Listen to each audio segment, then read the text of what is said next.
I'm Janet Forrest, and this is Behind the Shelves.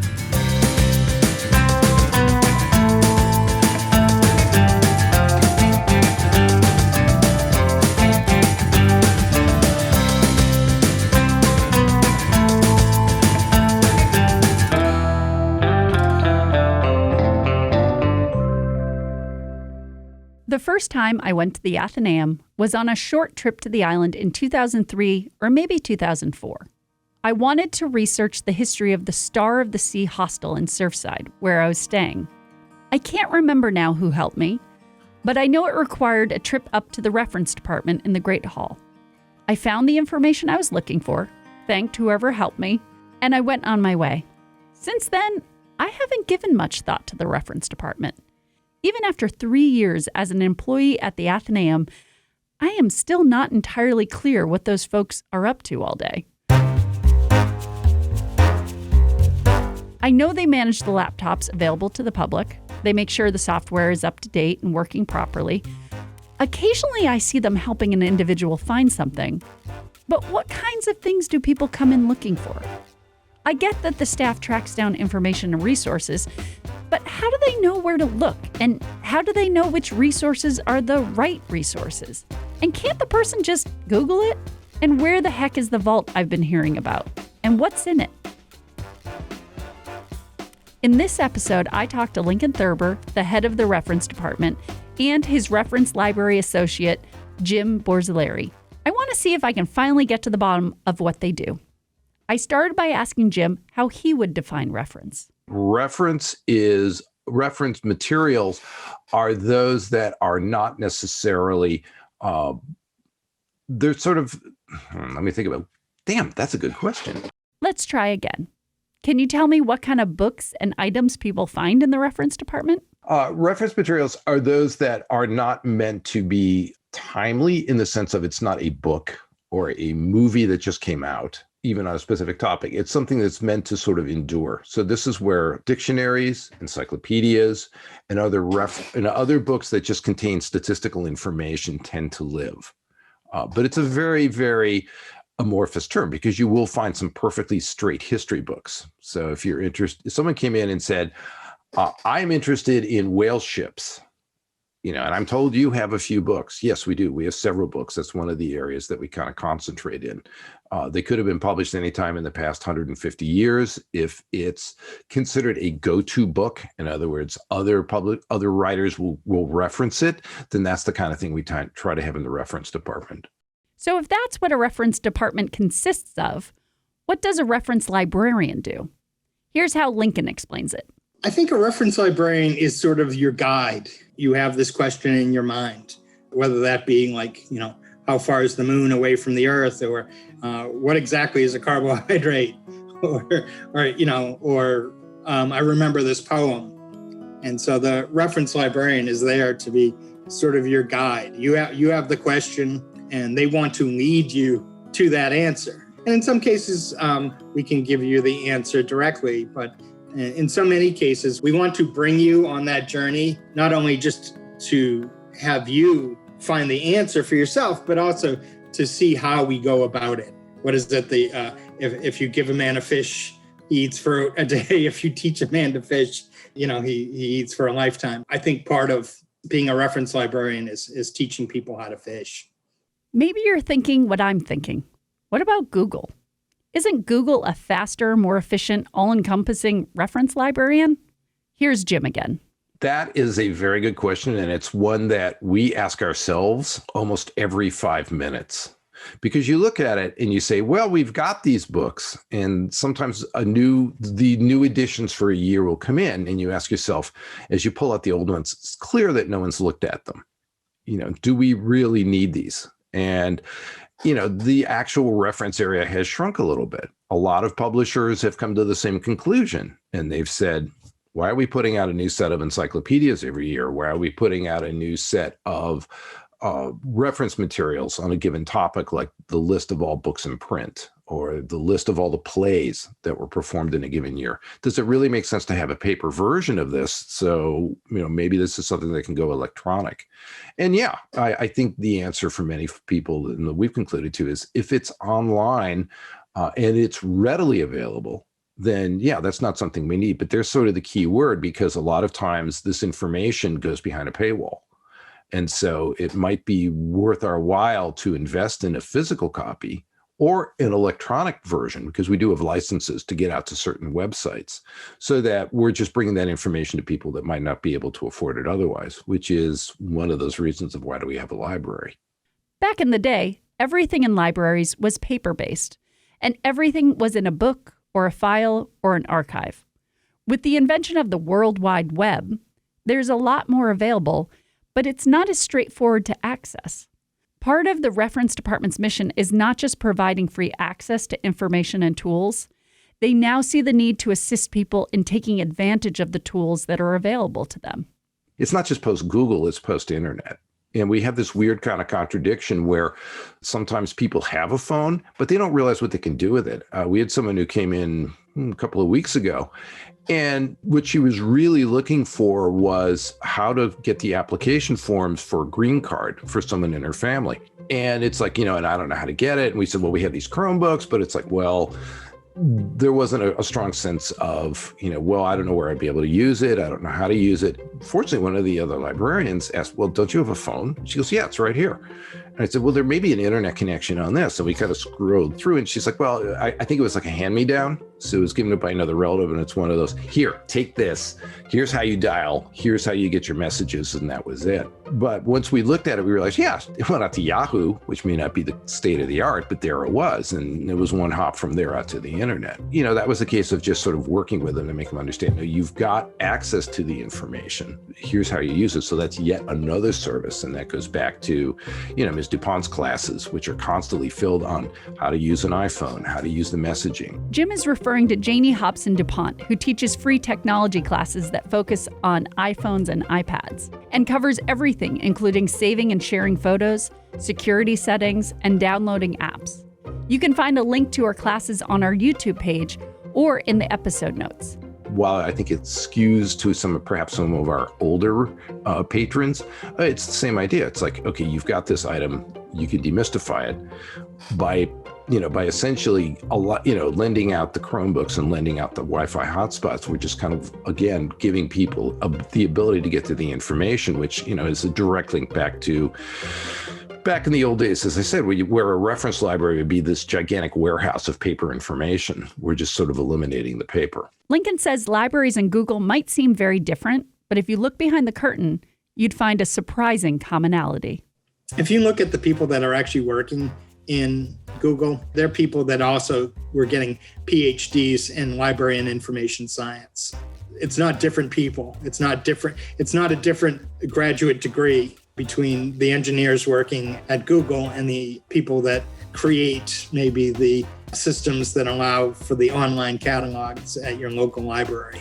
They're all the same people.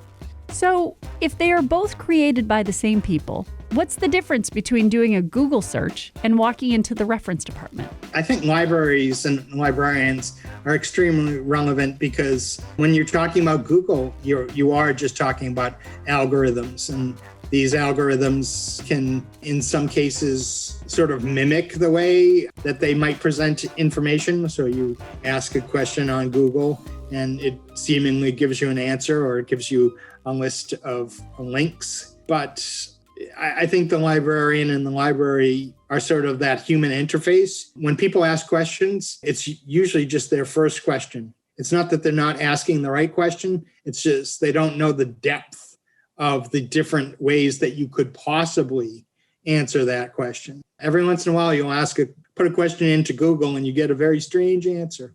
While Google offers up answers and links with indifference, a reference librarian takes great pride in helping people. There's definitely a real fulfillment coming from when you can answer someone's question, or even if they come in with a question, but they don't quite understand sort of exactly what they're looking for. And so there's always those aha moments that people have when they come in with a question, and you can sort of bring it around and say, but if you're actually interested in this would be your answer. I think there's a nice dialogue that can occur when people come in and ask for something, because we're not going to be experts in every single field, but what we are is experts at trying to find the best answer for you. So very often when people come in, we not only answer their original question, but we answer the next question in line that they needed to know to get to the result that they actually did want. And sometimes that human touch can make all the difference in the world. In a previous episode about protecting patrons' privacy, we learned that people sometimes come into the library for very personal reasons, and an algorithm just won't cut it. They need one-on-one attention from a person that can listen to their situation and then partner with them to find what they're looking for. Before taking on the role of head of circulation, Liz Kelly worked in the reference department. She recalls a family coming to her with an unexpected request.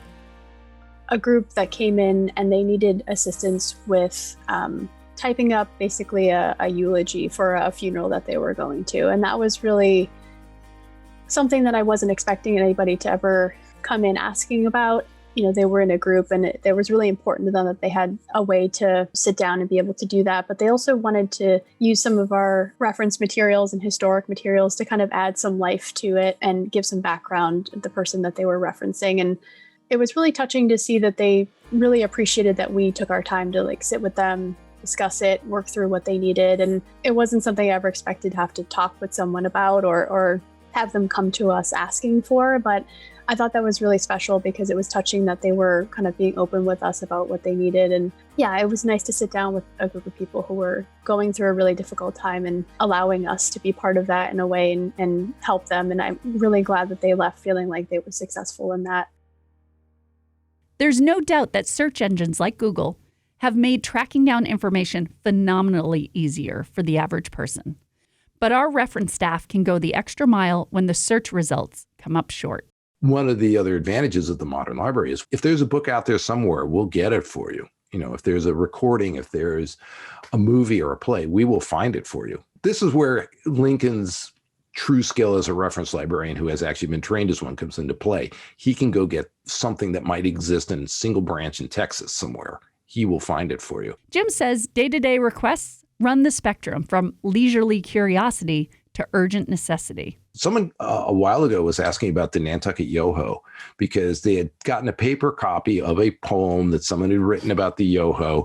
And there was one line that was blurry and they were trying to translate, but they couldn't read the blurry line. You might be thinking, yo who? I also had never heard of the Nantucket Yoho. According to the legend, the Yoho is a mythical creature said to let out a mournful cry on cold, foggy nights. The story has long been associated with Tuckernuck, a small island off of Nantucket. So the query about a Nantucket Yoho was something new to Jim. Okay, that's an interesting question. Is it earth-shaking? No, but I was able to go out and, find an answer and send back a version of a poem and said, okay, there's more than one version. It might be this one. And I guess it met because I got to thank you a little while later. There could be something like that. The next person that came in, it could be some really critical. They need to get access or get in front of some social service agency. How do they do it? Or there's some deadline they're working under. There was one where someone, I've forgotten what family it was, but they would be in line for a grant for their kids' college education if they can claim ancestry, but they can only trace the ancestry to a certain point. I was able to sort of fill in the gap and say, okay, what's that person's name? Okay, well, they're here and they're here and they're here. And oh, by the way, if you need more information, the Barney genealogy site is a little biased in terms of who they include, but it's got lots of your family. So you can go back and look on that, and that's online. And here's where you get to it. And if you have any questions about getting through to that site or how it works, by all means, let us know. So that was yet another case. So, the genealogy can cover a lot of different directions. And it's not just, oh, they're interested in genealogy. It's like, yeah, sometimes there's a good reason for it and they need to know something. Lincoln and Jim sometimes partner with the circulation staff to track down the perfect book or item that will have exactly what the patron is looking for. This is Laura Pless-Friedman from Adult Circulation.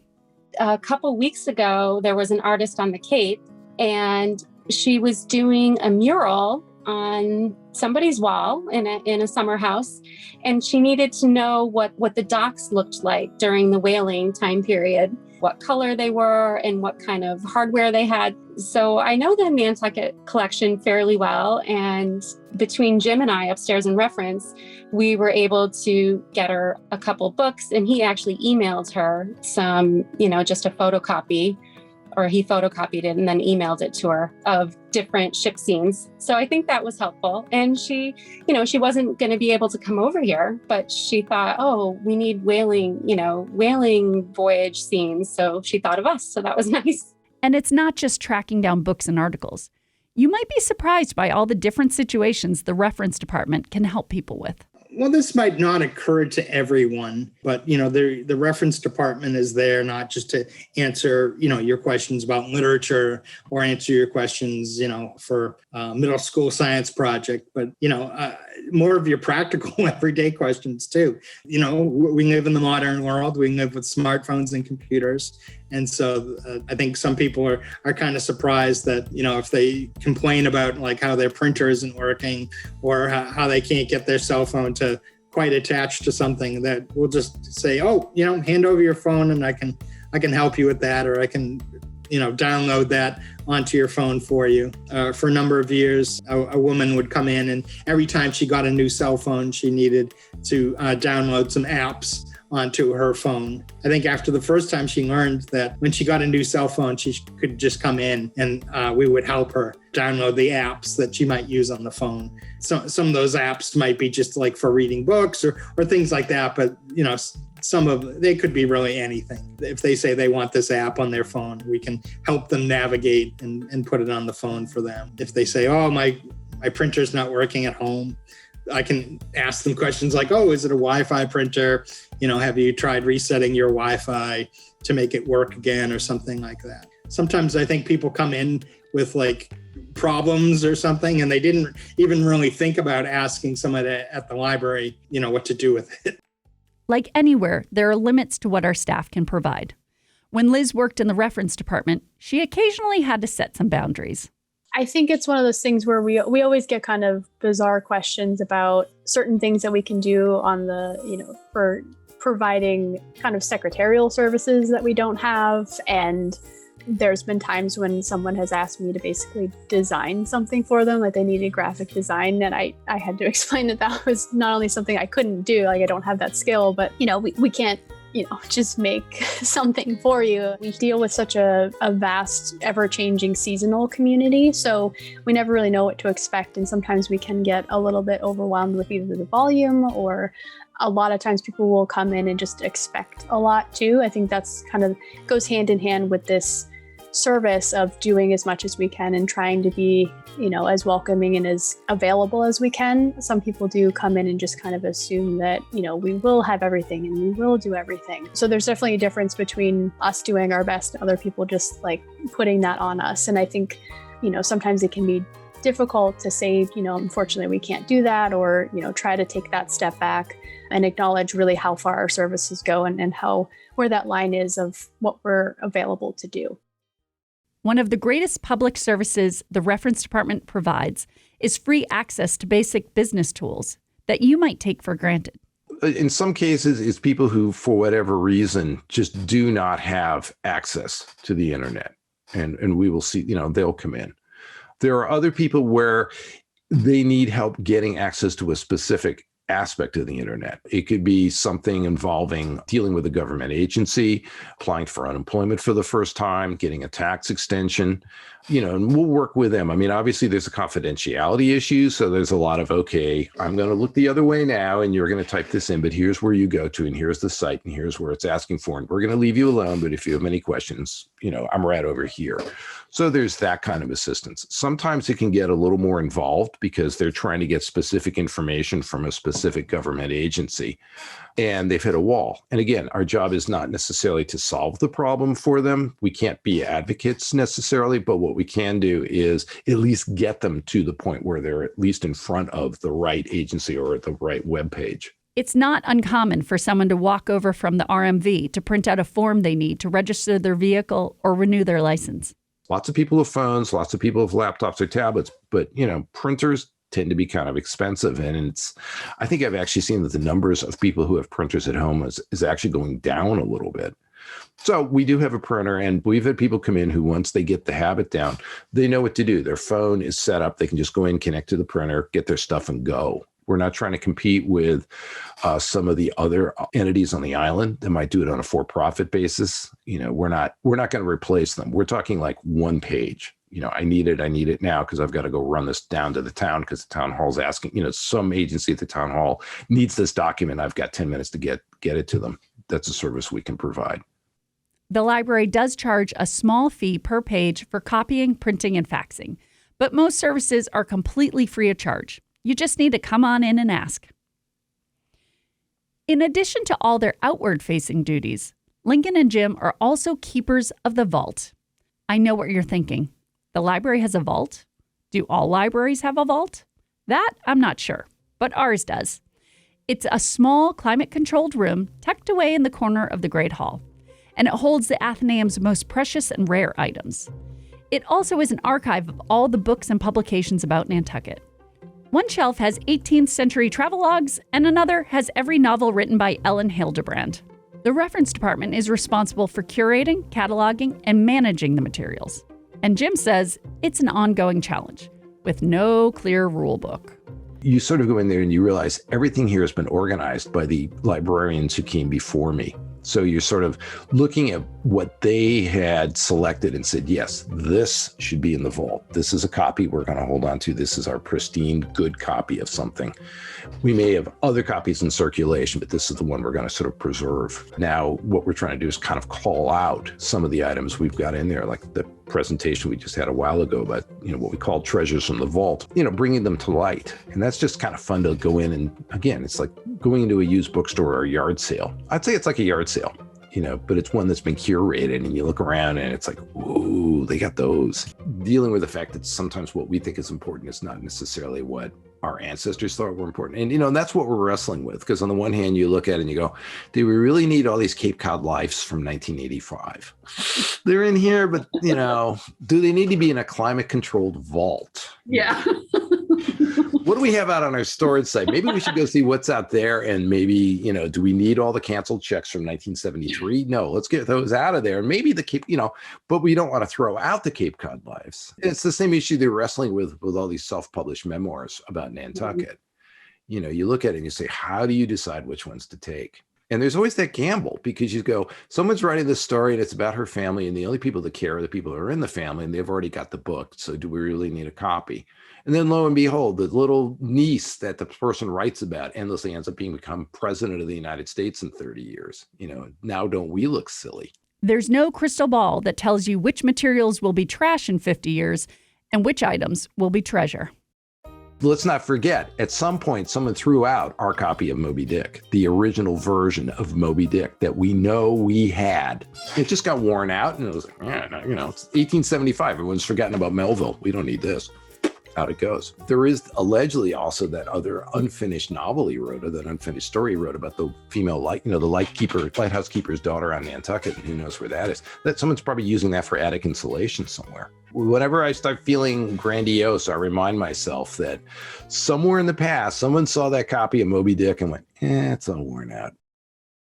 The vault isn't open to the public, but if you're curious about some of the cherished items that reference overseas, check out our online program, Treasures from the Vault. You can watch it on the Nantucket Atheneum YouTube page, or you can find a link in the episode notes. As Lincoln said, maybe it's never occurred to you to bring some of your questions and problems to the library. Next time you're stumped by a practical everyday challenge, or your Google search has come up short, stop by and say hello to Lincoln and Jim. They'd love to help you find what you need. Even if you don't have a specific question, I encourage you to climb the spiral staircase up to the Great Hall and browse the shelves. You might be inspired to delve into a topic you never even knew you were curious about.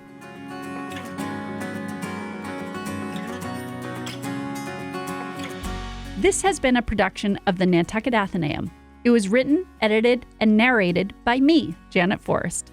Special thanks to the Atheneum staff members featured in this episode: Jim Borzilleri, Lincoln Thurber, Liz Kelly, and Laura Pless Friedman. The Nantucket Atheneum is located at 1 India Street in Nantucket, Massachusetts. We'd love for you to come by and say hello. You can visit our website at nantucketatheneum.org. Join me again next week when we take another look behind the shelves.